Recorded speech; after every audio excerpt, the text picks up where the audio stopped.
Jadi Sobat Era sekalian, dalam konteks ini saya mengatakan kalau tujuannya pragmatis ya perlu dipertimbangkan masuk partai politik gitu ya.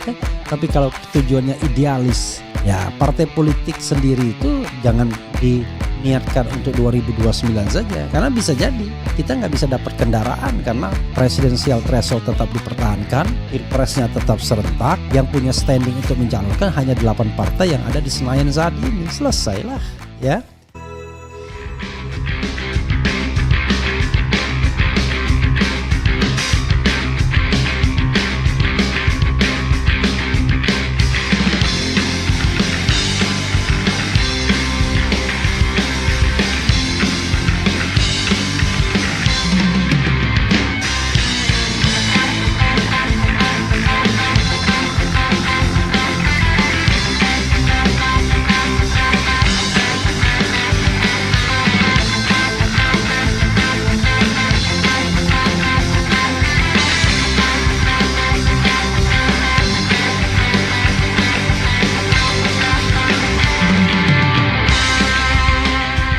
Ini soal Anies Baswedan ya.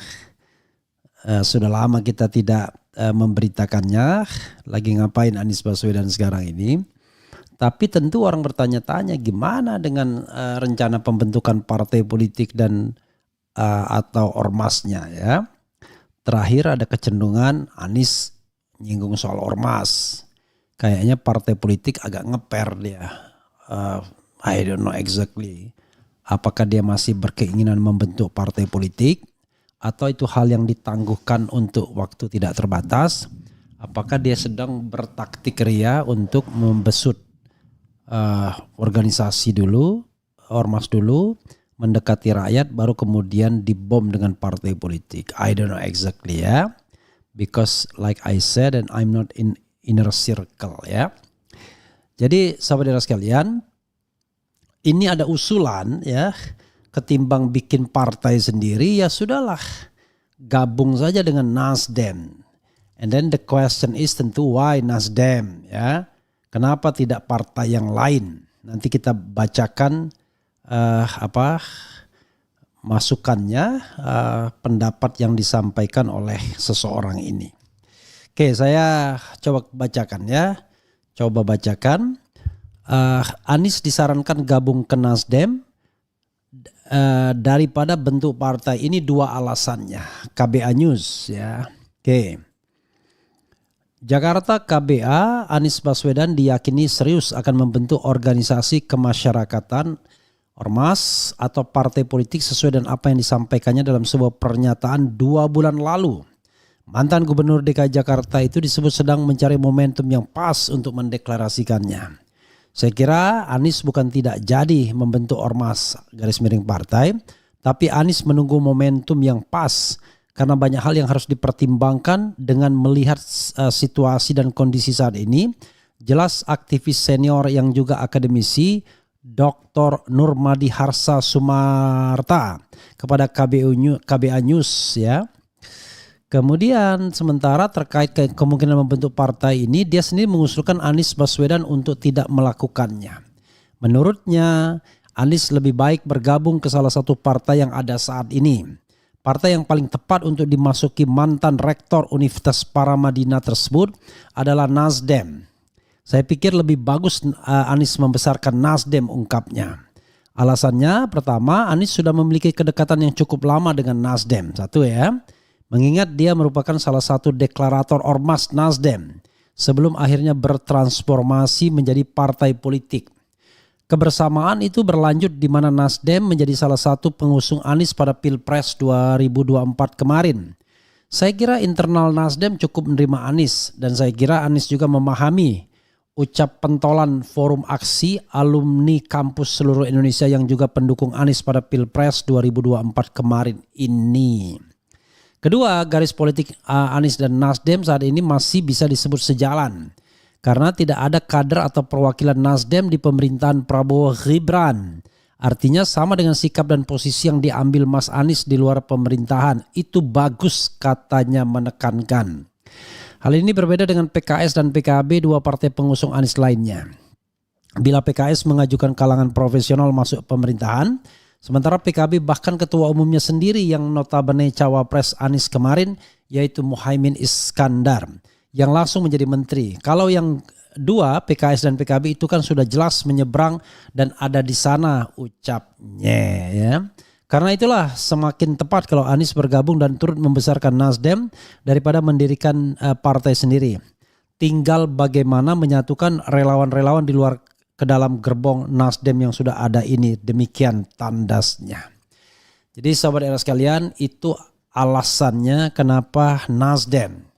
Satu, karena Anies pernah menjadi deklarator ormasnya ya. Dan yang kedua, Nasdem sekarang berdiri di luar pemerintahan. Yang satu sifatnya enmaleh ya kan, tidak mungkin lagi dihilangkan bahwa Anies adalah deklarator Nasdem ormas. Tapi yang kedua ya situasional, sekarang tidak masuk.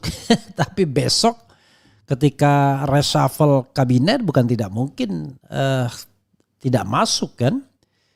Ya siapa tahu tiba-tiba di tengah jalan udahlah kasih jaksa agung buat Nasdem. Tapi coba kita lihat sobat era sekalian, karena saya membuat polling sebelumnya ya beberapa menit yang lalu sebelum live ini dengan pertanyaan, ketimbang bentuk parpol baru, Anies disarankan gabung dan besarkan Nasdem. Setuju 3.500 yang voting, sangat setuju 14%, setuju 7%, tidak setuju 45%, sangat tidak setuju 34%. Jadi yang setuju dan tidak setuju dan sangat tidak setuju jumlahnya 79%. Memang berat melawan orang-orang yang ideologis dan black and white ini ya. Karena mereka ingin Anies bikin gerbong sendiri di Nasdem. Ya kalau dia mendapatkan tempat yang layak misalnya. Kalau dia cuma dijadikan sandal jepit gimana? Ya kan? Jangan lupa di situ ada putra mahkota. Yaitu Putra Surya Paloh ya. Kemudian coba kita bacakan komentar dulu ya, baru kita ulas lebih lanjut. Yang setuju Pak Anies bikin partai politik sendiri, bukan besarin partai-partai pengkhianat. Udah capek ikut bangunan partai, nanti malah nggak diusung karena ketum ditekan penguasa. Udah bener buat partai aja, yakin banyak yang dukung. Udah terbukti Paloh ternyata nggak sejujur dalam pidatonya. Anies kalau masuk ke partai itu kepercayaan saya akan turun menjadi 60% saja. Saya lebih setuju Anies bikin partai baru. Idenya banyak, orangnya cerdas, tapi dari dulu masalahnya kepentok sama kepentingan politik orang lain yang ingin menjegalnya. Di awal-awal terbentuknya Nasdem, harapan adanya perubahan politik negeri ini jadi makin dewasa terlihat nyata. Tetapi dalam perjalanannya jujur bikin gak respect blas ya. Mending bangun partai sendiri, jadi ketum dan berkoalisi sama partai lain yang pemikirannya sejalan. Agar bisa nyapres di 2029, kan lebih kuat dan punya suara. Mau ngapa-ngapain juga boleh, emang gue pikirin Andrew ya, luar biasa. Nasdem partai restorasi, sedang Pak Anies orang kolot tidak mau perubahan. Is it? Nasdem dipegang Anies, saya yakin banyak kader keluar dari partai. Lagi pula emangnya Anies berani keluar duit untuk besarkan harta. Berani menghibahkan hartanya untuk membesarkan partai pret. Luar biasa Setia Nugroho ya. Jangan mau sama partai kutu loncat. Gabung Nasdem hanya ngotori partai saja. Anies Rashid Baswedan itu sudah sangat cocok, layaknya hanya menjadi dosen, tenaga pengajar, guru. Kurang cocok, layak untuk menjadi selain dosen, tenaga pengajar, guru. Luar biasa nih orang. Kelihatan gak bermodalnya. Tunjukkan kalau beliau mampu buat partai sendiri. Katanya mau perubahan, kok masih pengen nebeng partai lain. Loh, yang bilang nebeng siapa? Ini kan usul dari seseorang ya, bukan dari dia sendiri. Partai Nasdem adalah pecahan dari Partai Golkar karena tidak terpilih menjadi ketum. Maka SP membentuk partai baru. Yang menjadi pertanyaan, harus seperti itu kah? Kenapa tidak membesarkan Partai Golkar saja? Bung Hera, lebih baik jadi oposisi buat rakyat, mengingat pejabat untuk kebenaran.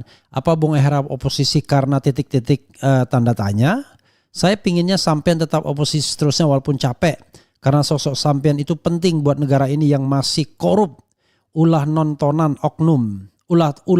oknum pejabat, pembantu negara dan mafia. Bagja Untung, luar biasa Bagja Untung ya. membuat saya seumur hidup jadi oposisi, tapi saya nggak berkeberatan sebenarnya. Terima kasih ya atas kepercayaannya. Jadi sobat era sekalian ya, sekali lagi akhirnya ya saya mengatakan barangkali kalau untuk saya apa istilahnya ya, takdirnya saya oposisi. At least 5 tahun ke depan ini sudah menyatakan sikap beroposisi terhadap pemerintahan. Jadi ekstrimnya misalnya ya, something happen to Fufu Fafa, tiba-tiba Anies yang dimajukan oleh Prabowo Subianto sebagai wakil presiden, tetap saya akan beroposisi. Itu satu sikap. Ya, jadi udahlah kalau saya sudah selesai. Tapi apakah nanti saya akan bergabung dengan partai yang dibuat Anies? Kalau partai pasti enggak. Kalau ormas yang dibuat pasti enggak. Rasanya ya, insya Allah kan nggak boleh kita bilang pasti tiba-tiba berubah. Tapi kalau untuk ini saya udah bilang, saya insya Allah tidak akan masuk pemerintahan, itu sudah insya Allah ya. Kemudian kalau partai politik saya akan lihat ya. Karena saya mengatakan partai politik itu harus menjadi alat amar ma'ruf nahi mungkar, alat perjuangan. Bukan alat untuk mengangkat seseorang. Misalnya hanya digunakan sebagai vehicle-nya Anies di 2029. Ya nggak mau lah saya pasti. Tapi bagaimana nanti dia menjadi calon? Ya nggak apa-apa. Kan intinya adalah kita itu bergerak itu dari hari ini. Dari hari ini posisi kita tuh apa? Ngapain kita mikirin 2029? Kita pikirkan hari ini dan ke depan. Sampai kapanpun kita hari ini ke depan kita melakukan sesuatu. Nah, kalau kemudian ternyata di antara kita yang terbaik Anies, ya Anies maju lagi. Tapi jangan dimatiin bahwa ada partai politik hanya untuk Anies. Ya sama aja nanti. Yang terjadi adalah feodalisme. Padahal saya menentang feodalisme partai politik. Jadi harus partai yang betul-betul kita bicara tentang kaderisasi, bicara tentang bagaimana merekrut orang-orang baik, bicara tentang keikhlasan dan lain sebagainya. Pada akhirnya nanti Anies juga yang menjadi calon. Ya itu karena itu istilahnya. Karena dia yang terbaik di antara kita. Jadi bukan karena sudah di-set duluan, tapi karena de facto dia yang terbaik. Jadi prinsip mencari pemimpin itu harus mencari yang terbaik di antara kita ya. Oke. Jadi saya ingin menjadi pengamat saja for the time being ya. Berpikir tentang Anies masuk partai dan Anies membangun partai. Politik itu kalau kita hitam putih ya kayak saya, tidak akan pernah berkuasa. Karena hitam putih orangnya ya kan. Enggak, iya. Tapi orang seperti Anies sebenarnya tidak hitam putih juga. Ya, karena itu dia sempat berkuasa. Ya, dia sempat masuk yang namanya konvensi Partai Demokrat. Even mungkin dia diundang pada waktu itu, tapi yang jelas pernah ikut. Setelah gagal di konvensi Partai Demokrat karena Demokrat sendiri nggak bisa nyalonkan presiden, kursinya kurang, dia kemudian gabung dengan Jokowi Yusuf Kala. Mungkin karena pada waktu itu kalau tidak salah dia diminta ya, Yusuf Kala yang minta dia sebagai juru bicara karena dia orang yang sangat fasih lisannya. Jadi diminta sebagai juru bicara karena orangnya kan dalam berkomunikasi sangat luas ya, senyum dan lain sebagainya, bahasa Inggrisnya baik, punya kemampuan lah, skill communication skillnya baik. Nah, dan kemudian dia diganjar dengan jabatan Menteri Pendidikan. Tapi kemudian jabatan itu terpaksa diakhiri lebih cepat dengan sahabatnya yang sekarang agak beda jalan sedikit, Sudirman Said ya. Pada tanggal 27 Juli 2016 kena reshuffle. Sejak itu ya nasibnya adalah di DKI. Sejak DKI kemudian dia tapi DKI itu menjadi batu loncatan untuk menjadi capres. Sebenarnya kalau dia membangun partai politik nggak gampang. Kenapa? Kalau tujuannya untuk pada kekuasaan tuh nggak gampang. Kalau membangun sendiri. Pertama, let's say partai politik Anies itu terbangun, ya kan? Lalu Pilpres dan pileknya masih serentak. Nggak bisa nyalonkan Anies tetap. Karena yang punya kursi itu adalah 8 partai politik yang ada di parlemen. Kalau dia berhadapan dengan incumbent yang masih bisa nyalon, incumbent yang ingin calon tunggal. Atau dia merekayasa calon lainnya yang penting bukan Anies. Jadi agak berat posisinya kalau seandainya, makanya saya katakan tadi kan, menjadikan partai itu hanya sekedar jalan untuk nyalon di 2029. Tapi kalau partai itu menjadi amar ma'ruf nahi mungkar, mendidik orang, kesadaran, ya kita berjemaah dalam kebaikan. Nah itu tidak akan ada gagalnya. Kalau tidak bisa nyalon nggak ada masalah karena tujuannya adalah amar ma'ruf nahi mungkar. Jadi khawatirnya tujuannya satu-satunya hanya untuk menjadikan Anies sebagai calon, padahal arrangement hari ini akan susah. Karena yang punya palu itu adalah 8 partai politik yang ada di Senayan. Mereka tidak mau menghilangkan presidensial threshold kecuali Prabowo yang memaksakan itu. Tapi Prabowo kan masih berpikir periode kedua. Dia presiden kembali, makanya dia jaga kesehatan agar dia jadi presiden. Sehingga dia akan pelihara yang namanya unfairness di dalam demokrasi Indonesia itu. Kecuali tadi dia enlighten, ya. Saya kan pernah mengatakan, mudah-mudahan walaupun dia terpilih melalui mekanisme comberan, tapi dia unenlightened leader. Nah, tetapi kan kita nggak bisa juga lihat apakah betul dia menjadi unenlightened leader. Pemimpin yang tercerahkan. Ya walaupun baru 5 hari kita nggak bisa judgment. Cuma dari cara dia merekrut menteri sudah mengecewakan kan sebenarnya. Tetapi ya kita lihat ke depannya seperti apa. Ya. Jadi membangun partai sendiri itu nggak gampang bro. Karena itu kalau tujuannya lebih pragmatis ya barangkali masuk Partai Nasdem menjadi pilihan. Jadi kalau tujuannya pragmatis hanya untuk 2029 saja, ya masuk partai politik bisa jadi untung-untungan. Karena Nasdem akan punya properti yang hot yang bisa ditukar tambahkan. Ya. Kalau misalnya tidak bisa dipresidenkan dijadikan wakilnya Prabowo, kan selesai misalnya untuk 2029. Orang kecewa ya kecewalah. Kalau tujuannya pragmatis. Jadi kalau tujuannya pragmatis, ya dia nggak capek-capek. Dia masuk partai politik di sana, kemudian dia mengikuti alur dan jalurnya, pasti dia tetap unggul, ya kan? Mau melawan siapapun di Nasdem kan tidak ada yang lebih hebat dari Anies Baswedan kalau kita bicara head to head, ya kan? Even dengan wakil ketua umumnya sekarang Saan Mustafa yang juga bukan asli Nasdem.